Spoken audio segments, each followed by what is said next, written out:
Today I'm going to be talking about Chapter 16 of Politics UK, which goes into the Crown. The author emphasizes that the Crown is at the heart of the British political system, as it is considered Her Majesty's courts, Her Majesty's government, as it was under Elizabeth, but it has now become His Majesty's courts, His Majesty's government. Now, the monarchy, which is the structure that the crown is based off of a lineage of hereditary leaders, dates back to the 9th century. Now, the monarchy has gradually been losing its power since then, as it has been continuously transferred onto Parliament, including under George I, when the role of chairing the King's cabinet was given to Robert Walpole, who became the King's Prime Minister. By the time of Victoria in the 19th century, the Crown became virtually powerless, as power was centered around Parliament and the House of Commons more specifically. The Crown maintains its prerogative powers even today, including the monarch's access to the functioning of government through briefings and sensitive information that is relayed to them. Now, the monarchy stands as a representative role, the Crown in general stands as a representative role in regards to a symbol of the unity of the nation. And it acts as a head of state and not of the government in an apolitical stance. Now, this has been upheld across the political aisle and globally, as the monarchy and the Queen especially were seen as indispensable fountains of wisdom and political knowledge that even prime ministers had a value in for governing.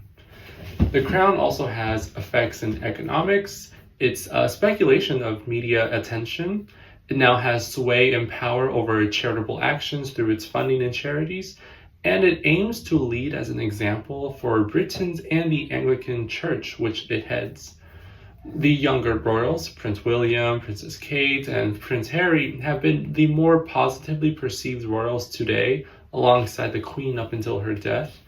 And in some respects, the Crown substitutes the vague notion of the state. For example, the stampage that is used for the United Kingdom is uses a photo of the monarch and doesn't even mention the name of the nation on the stamp.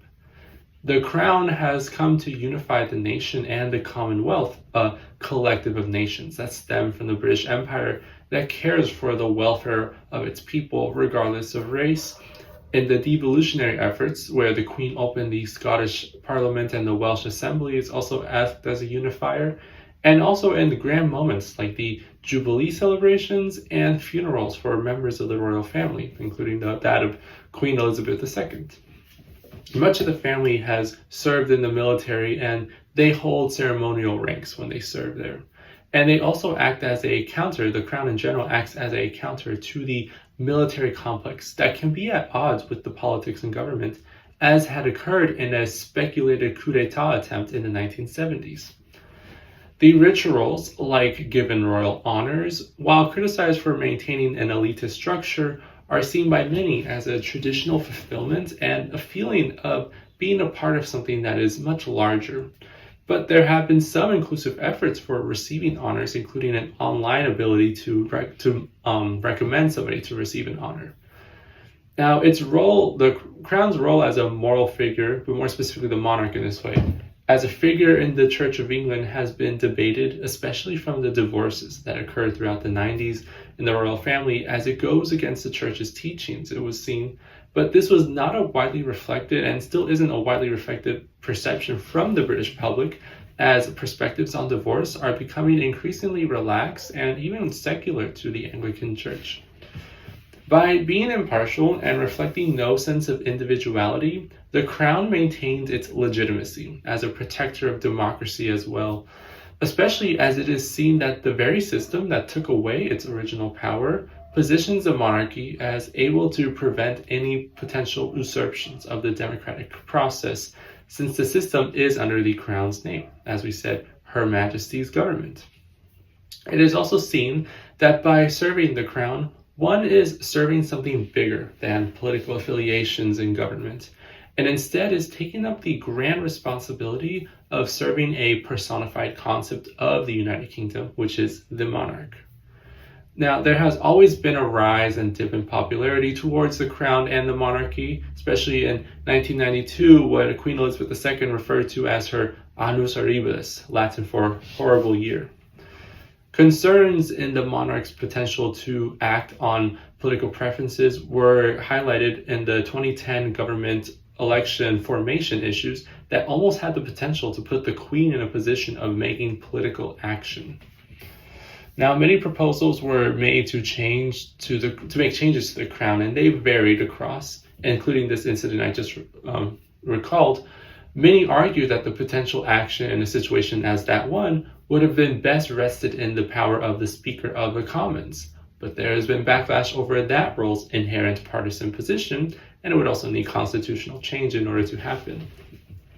Many have argued that the crown remains an elitist and thus isn't representative of being for the common people, the common British. Princess Diana challenged this, but it wasn't until after her death that the family became more connected with the people, including the younger royals' marriages outside of the royal bloodline. But this argument proves itself the most paradoxical issue, as there is both a call for the monarchy to be more inclusive and a part of common society, yet there is also a desire for the crown to be separate and maintain its role as being an ideal different from the common people. There is also a criticism to the crown's expenditures, as by the 90s a debate grew over whether the monarchy should be paying taxes, which they were not doing before, and just how much value came from the crown financially, from the upkeep of castles and just paying the staff, even though there was another debate over how little the monarchy pays its servants. Many also see the monarchy as a symbol and ideal of a lost nation that continues to boast an imperial legacy as is seen as an outdated and inappropriate thing to be achieving today. And that the class structure that the crown reinforces does not even give its citizens the true equality that they should have in the United Kingdom. Most of these are counter-argued, stating that the uniqueness of the head of the state role that goes beyond partisanship provides the UK a unifying factor, as they are all subjects but of the same level in that way.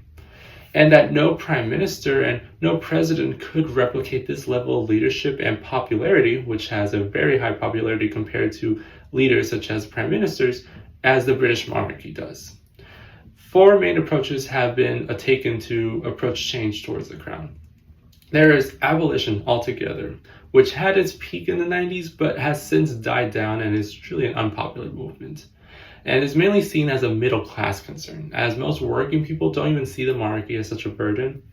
There is the reformist call, which calls for a viable solution to bring changes to the monarchy, and many in the royal family, especially the younger royals, have subscribed to the necessity of reform, including the now King Charles III, who ironically has been a very unpopular figure in the British public, even though he's called for a lot of change. The conservative approach that calls to leave the monarchy alone as it is.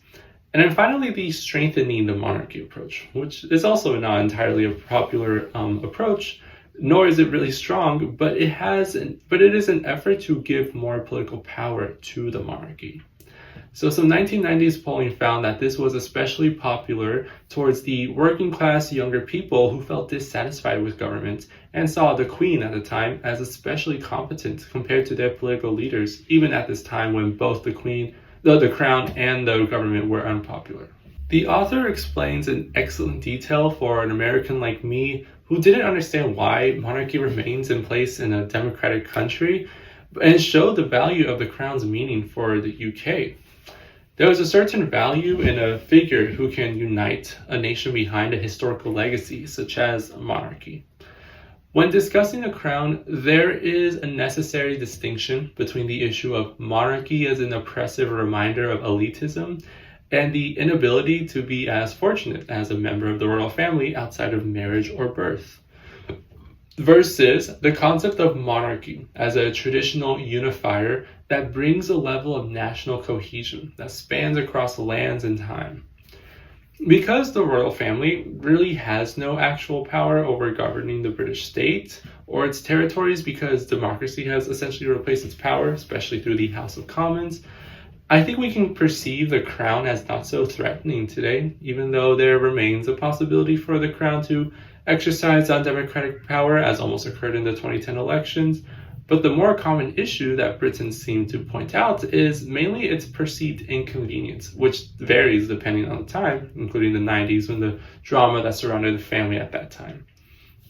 However, to counter these sentiments of elitist harm that the monarchy causes the United Kingdom, it has increasingly also worked to become more inclusive with the younger royals, especially from Charles III's efforts even before he was king, and the younger generation's just openness to the public, including Prince William's discussion about mental health with the public. Now, it's really hard to come into defense of something as non-democratic as the crown because of its unequal nature. But at the same time, we can't reject the vital importance that it plays in the United Kingdom, and it has the potential in supporting other nations in providing an example of merging tradition and unity into a relatively admired notion of something or someone who represents a nation beyond its politics. And it can provide a sense of belonging to something bigger than oneself or even the current era of today. Nations that struggle in holding themselves together over something like political polarization, as we see in the United States, I think should pay heed to the significance of constitutional monarchy, not necessarily enact one, but just look at the significance of what a constitutional monarchy has, or any national entity that can resemble something like a crown as it connects the people with a national heritage. Especially in the face of stark division, this could probably be something that remedies those issues.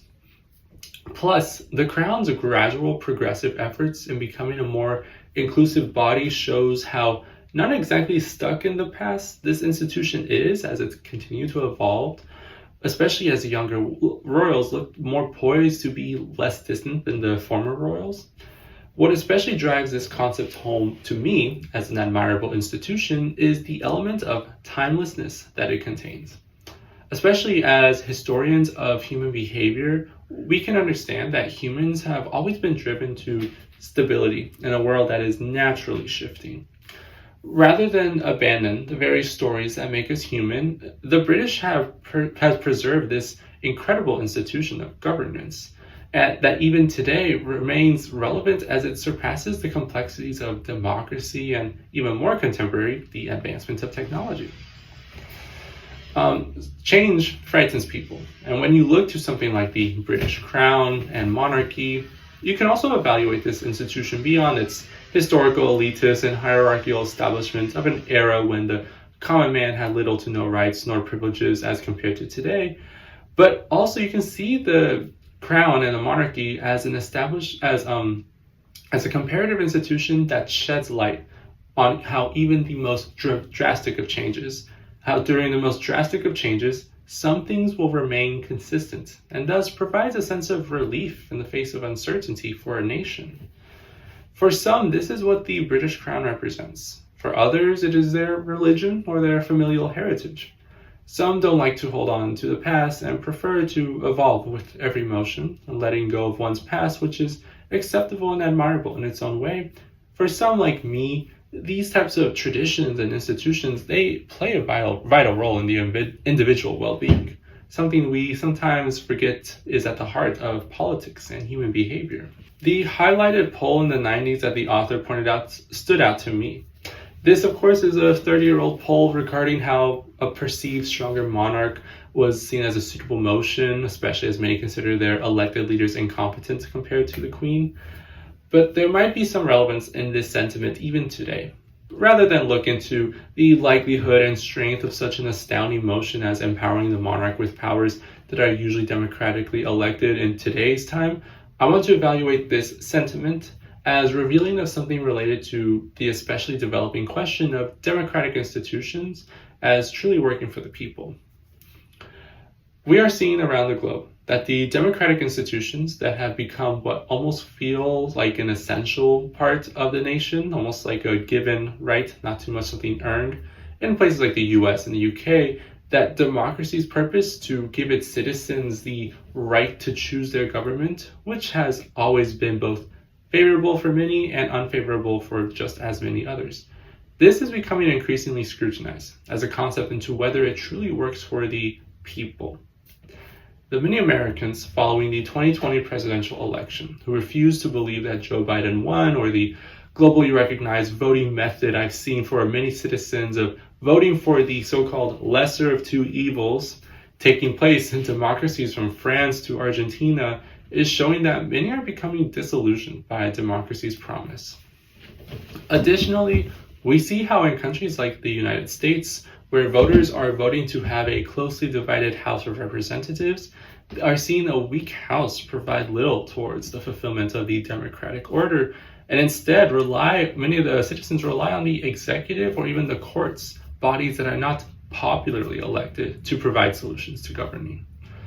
We begin to wonder then whether democracy is even an effective method of governance as we had assumed and grew up with, especially from mine and my parents' generations who grew up in the liberal democratic world where democratic countries were propped up as the example of excellent governance following the Second World War. Which is where I connected this notion with the notion of the Brits who view the monarch as a more competent leader to lead them than their prime ministers at the time, or possibly even right now. When looking at how even more unpopular Keir Starmer is and the Conservative Party is to the Brits today,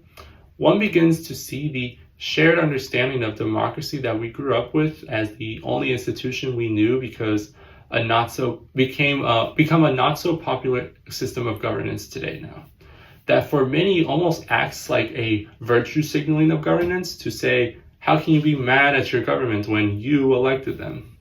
Now, in some respects, yes, the people did elect them to do what they do, but in some other respects, the people were never able and are never able to really control and monitor their representatives' every moves.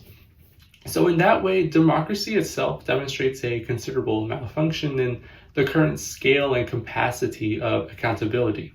especially as countries that have democracies are growing more populous and representatives in a way are becoming more distant to their 10,000 or more constituents that they are expected to represent to a country of 70 million. Keep in mind, democracy originated in the city-state of Athens and those smaller city-states, which had smaller and localized populations back then than today. This circles back to my earlier point about how reliable something like the British Crown projects itself as. There is no foreseeable path towards the reallocation of political power towards the British Crown and its monarchy, but the popular disillusionment with the liberal democratic order that we are seeing develop right now, that we've just basically been seeing, that we have come to live with for the past 80 years and now has become more challenged in the recent years, is starting to lose its widely approved status. And as a generation that perhaps remembered this time when Nazis were slaughtering Jews and subjected their people to a totalitarian state are dying off, those who are more baby boomers, it seems like alongside with them, the values of democracy might also be going away and not be as valued as when they are alive. What has been persevering since the 9th century, though, and even beyond, is that the human idealization and sense of belonging to something more divine and extraordinary than the harsh realities of human nature, including how not everyone will get along, yet we must try if we are to expected to live in a society together. This shows how even this longing for human idealization, this belonging, still perseveres so many years after. This is also what makes democracy so delicate, because it formalizes those disagreements so that everyone must follow the same laws as long as one chooses to live in that nation. So what proves itself a more appealing than compromise from human disagreement, which is the necessity for a functioning democracy, is the unquestioned consistency and respect for something divine like tradition or religion. Two things that the British Crown has continued to encapsulate for over a millennium. Who knows what will become of the liberal democratic world order, but the theme of turning towards tradition in the face of uncertainty proves itself just as relevant today as much as when the first British monarch was upheld as King of England. Thank you for watching, and I'll see you in the next one.